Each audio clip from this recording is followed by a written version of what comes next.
I have a possible answer for personal favorite romantic comedy, as well as some other thoughts about good ones throughout time. Would you like to hear my personal favorite romantic comedy? I would. I think Splash with Daryl Hannah, because she's a mermaid. Pick. She's an otherworldly, innocent creature. That's an awesome pick. Oh, thank you. That's a really, Thanks. really interesting. I wouldn't have thought of that even as a romantic comedy. But it's not, I don't know, I guess I saw it when I was young. Mm-hmm. And I might not have caught on to the formula yet. I tend to think of the first romantic comedy as Harry Met Sally. Right.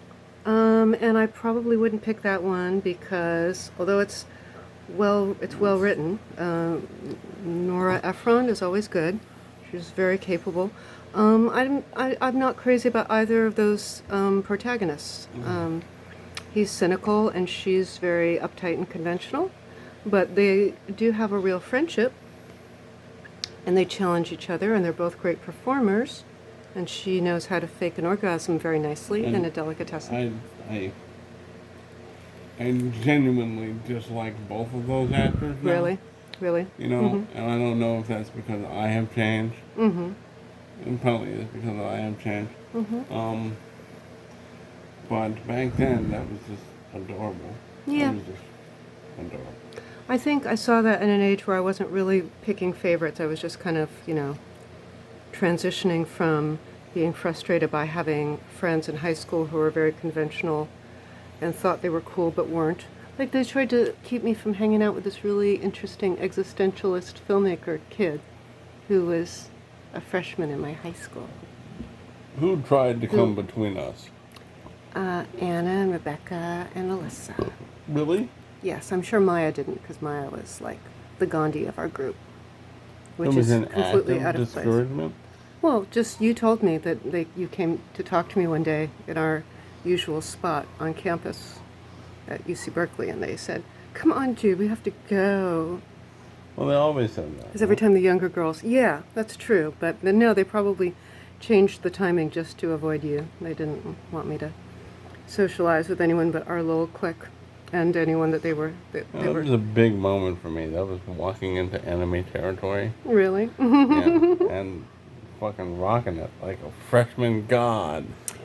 But you did, because just like Madison in Splash, I was so innocent and idealistic and wasn't willing to comply with their social climbing Yeah, you were awesome. BS. You were always awesome. You've been awesome ever since I've met you. I was your heroine. Every minute that I've known you, you've been awesome. Really now? Absolutely. Well, I suppose when I get angry, I am awesomely confused and awesomely trying to be a good person, despite how upset I am.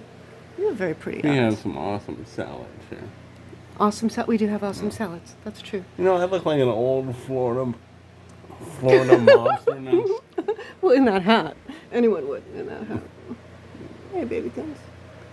Yeah, I don't usually love you with short hair and clean shaven, but look at how cute you are. Look at your beautiful eyes. Beautiful eyes. I'm smiling. You're smiling. Smiling's good. And the whole world smiles with you. It's true.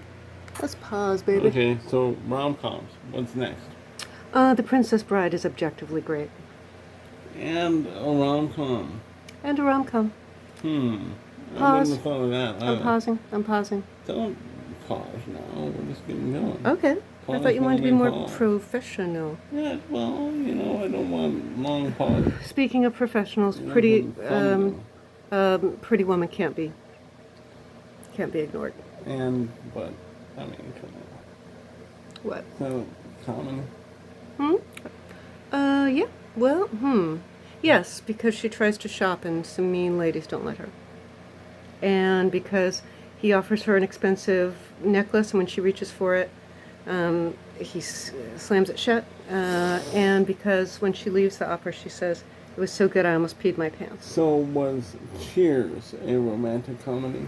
Yes. Though it did not end with a happy ending. It did end in a happy ending. not happily romantic, but yes. Not a marriage. Right. But it was about Sam accepting his life. Those last Yep. moments and being in love with himself and his place in the world. Yeah. And not just him, that happened for Rebecca too. That For also Rebecca, happened for yeah. Diane.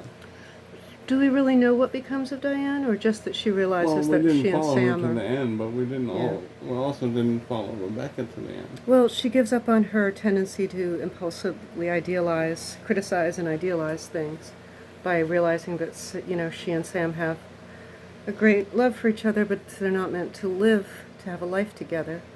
I find those kind of endings kind of painfully Right. wistful, almost to the point of being eerie, He said and you embrace that. in the last episode, he said, "This is not your life."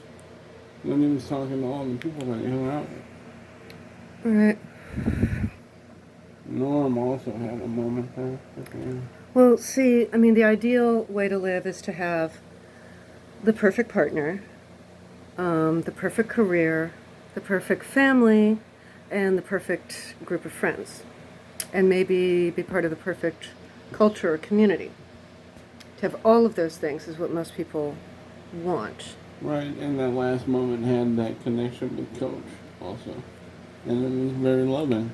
Which only an insider would know, and you'd have Yeah. to even be someone who reads behind the scenes information. Right. I remember talking, and I feel guilty about this in retrospect, but talking to my friend Jeff, and he was endlessly analyzing this woman he had been infatuated with for a long time, maybe more than that, he felt he was in love with her. And he thought that she was avoiding getting into a relationship with him as a way of avoiding intimacy, which I was sort of too polite to say. I was questioning, maybe she's just not that into you. He was receptive once when I said maybe, because either way, for whatever reason, she was unavailable. I said maybe by, being in love with her for these last 5 years, you're keeping your heart alive. And he said, yeah, that's true. Wow. So he was capable, he was capable of that kind of, because, well, he had been in many relationships and everybody had ended up breaking his heart, primarily because he was chronically ill, and every woman he got involved with, he would say, oh, I can't really be in a relationship. I have all these chronic health problems. And they would say, oh, I don't care about that. I love you for you. I don't want you to be, some macho, high-achieving guy like that, jerk I was married to. I want you to be you. And then they'd be like, God damn it, we're at a Bob Dylan concert and you keep leaving because you don't like the cigarette smoke or something, And they would accuse him of they would put all kind of psychoanalytic jargon on his problem and How about suggest Arthur? it wasn't real. How about Arthur's good too. I don't love Liza Minnelli in that role. Kind of aesthetically, I don't love that look on her, but he's an irresistible performer and she's great too. I thought she was really great in that movie. In fact, I guess when I was young, I didn't think she was a very sexy woman. At least not in Cabaret. I didn't think Cabaret was a sexy movie. Oh, really? I would say just the I opposite wasn't, of those two I performances. wasn't old enough yet, but Mm-hmm. when I My arm's tired. of course, it might be sexy now if I look at it. Well, that's your type. You But- like the kind of middle-aged, noticeably middle-aged type chick. But if I go back and look at Arthur, she was hot. Like really hot. The last thing I saw her in was Arrested Development. Hardly hot at all. I haven't seen her in that. See, I think she was gorgeous and fascinating and adorable in Cabaret. Divine, decadent, in starling. Arthur, she was just amazing. Doesn't my body drive you wild with desire? I've got a sting. Yeah, well, you like that kind and of her father, middle-aged MILF next door. You remember her father? Yeah, right. No, that's, it's that kind of idea of the rich guy whose family is totally uptight and stifling and controlling and pathological, and he needs to fall in love with a commoner, a real person from the real world. I love the theory in one of my intros to one of my Jane Austen books that when Mr. Darcy falls in love with Elizabeth Bennet, what it is it's the aristocracy infusing itself with the wit and intellect and vitality and authenticity of, I'm throwing in the word authenticity, of the, not lower classes, because she's also gentry, but she's not an aristocrat. And her, Elizabeth Bennet in Pride and Prejudice. Oh, Jane Austen. Yeah, Jane Austen, who you have done some writing in her style, have you not? Maybe. I believe you have, or at least you have said you have. I've never tried to do that right in a style of a writer. I'm sure I've been influenced by writers. Yeah, I do women authors fairly well. Interesting. And all my video game people are women. Really? Yeah. Really? I didn't Well, know that.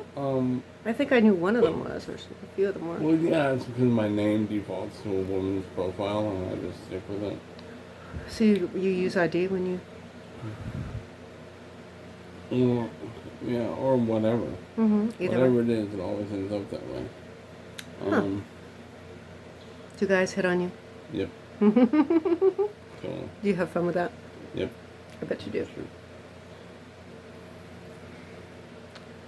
So the idea is that Elizabeth Bennet, whose father is a gentleman, which just means a family that owns land, but mother wasn't, and is kind of crude and vulgar in her way of relating to the world and expressing herself. The idea is that the aristocracy has to periodically pair with, marry people from the lower orders to Sure, that's stay like real. herd animals, too. You need to bring in a wild Really? stud. Yeah, because all your studs are, like, kind of whimpered out. Right, and inbred and stuff, right. You have to let some new blood into it.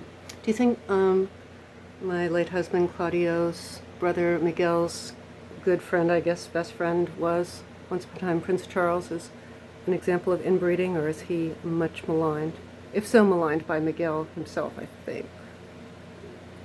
I don't know. I've heard that Prince Charles has never put toothpaste on his own toothbrush.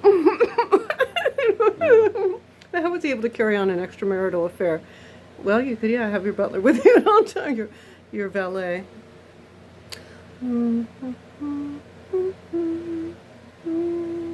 So I'm not sure if that's inbreeding or what it is. Just being spoiled? I mean, Well, were they aristocrats? Who is the queen? oh. Who's the queen now?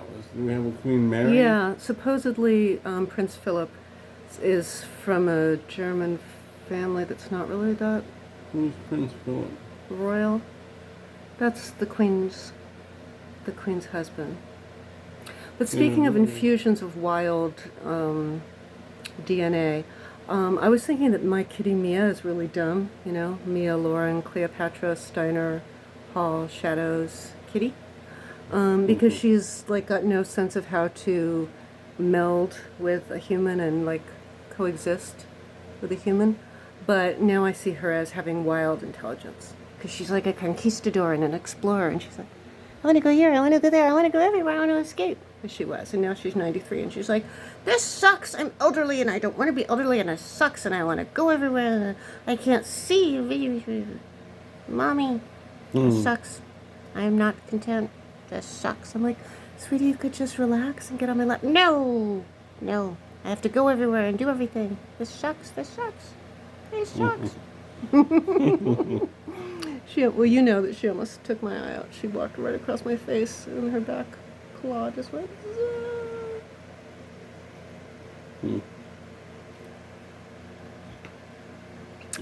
Mia, Lauren, Cleopatra, Steiner Hall, Shadow, Kitty.